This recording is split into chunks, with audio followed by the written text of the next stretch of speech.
So what we doing, Mike, Laura? So what we doing?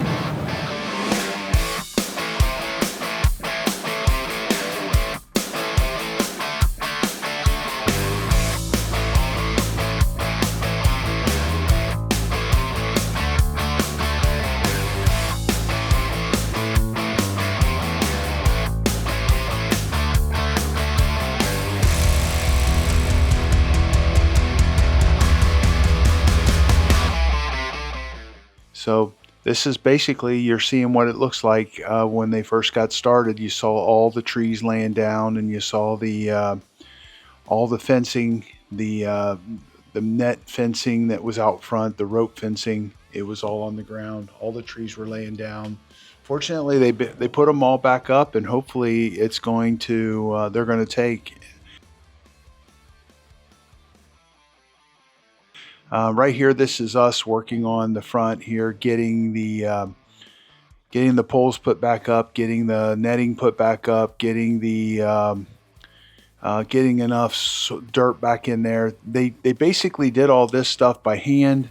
We were going to use some equipment, some lightweight equipment inside the pool, and the owners did not want to do that. They were there's a pump system that comes up through the bottom of the pool, and they were afraid it was going to damage it. And I agree with them. I was worried about that myself. So you see all these guys here? They all did. A lot of these guys are all temporary labor. They're all from the labor pool, and they're getting all this stuff out by hand. So they did a tremendous amount of work in a little bit of time. And as you see right here, you can see the pool's getting cleaner and cleaner, and they're sweeping it down.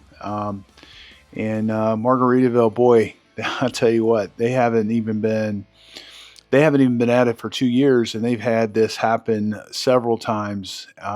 Boy, I bet this is getting old for them. When I went down there and saw it right after Milton hit, and I saw that the handicap ramp was up and into the garage doors and that, very, very frustrating. I also heard some other things that they were going to have to demo some of the inside of this because of the salt water and that, and I don't really believe that that's true. But all them garage doors there, you see the wood, they got damaged. Some of them got damaged. I don't know that they all got damaged. Those are wildly expensive. Hurricane rated glass doors are really, really expensive. So what they did here is they brought that blue tarp down, and they made a ramp out of sand instead of having this wooden ramp. And I don't know if they're going to rebuild the wooden ramp or not. They probably are. So you just see a lot of manpower running wide open. I wonder how much something like this would cost. So that's Colton right there. He's moving some trees around for them. That's Mike Lara again. This is on another day. Yeah, I'll tell you what, them guys at Margaritaville, my gosh, it's got to be exhausting to have this happen over and over and over again. I had quite a bit of damage myself. We had several of our properties get flooded. If you noticed in the background there, you see that that machine running back and forth. They actually brought that sand and they put it directly back onto the park. I guess that doesn't technically have to be cleaned.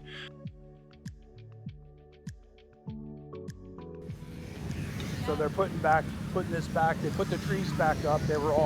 Most of them were knocked over. So walking in here, they got 1 million people working on the pool. They've come a long way, really, really quick. So just walking around, checking out what they got going on. They've got a lot done. You'll see some, one of our previous videos, we were down here after the hurricane hit, and you could see all the damage. All of this fence was on the ground. Most of it, not all of it. And then all these trees were on the ground. So they did a good job. They're putting them back up. They're not cutting them up and starting all over with new ones, which is awesome. I just hope that they're hardy enough to take that salt water and not, and be able to survive. The salt water kills a lot of these plants. I've got most of the plants in my yard are toast. We're watering them, hoping that we could put them back together. So I'm coming over here just to see what we're doing as far as getting the how we're helping out, what we're doing as far as getting this place cleaned up. And again, these are our time-lapse cameras. We got them from Cabela's, and actually we got them from the Bass Pro Shops, and the Cabela's are there. And we put them on the trees, one across the street and one from the parking lot next door, just to see, just to see this unfold and see how interesting it is. Look at all them. Look at all those people. Isn't that crazy? Look at it. Look at them getting it out of there, just wheeling it out in the wheelbarrows. And man, they just knocked this out of the park. It looks really good. And look at that. It's nice to see the progression of it. And look at it again. Wow. So this took several days to get it done. And it's glad to see that they're back open again, and that hopefully things are going to get back to normal, and hopefully Fort Myers Beach gets a break for 4 or 5 years or 10 years or 15 years. It would be really nice.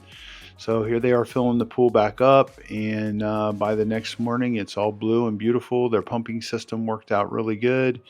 It gets the sand out pretty quickly, and so that's pretty much it.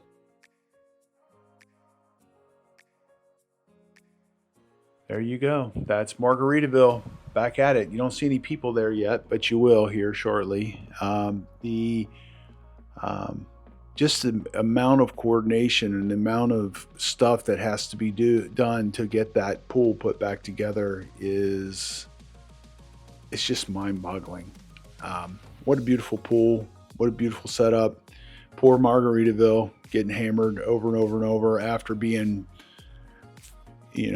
having such a hard time getting their way and being able to be built there. They had some local opposition that was pushing to try to keep them from being able to do this project. And I'm so glad they're here, because, without them and the Diamond Head and the Pink Shell, those are kind of the anchors right now. The Times Square thing is gone right now until they rebuild it. And Fort Myers Beach is it's slow moving. This is definitely gonna hurt. These 2 hurricanes hitting and giving us the storm surge, a double whammy like this. So at any rate, it's Remove It Pros Demolition, Dave Lockwood speaking, and I'll talk to you in the next video.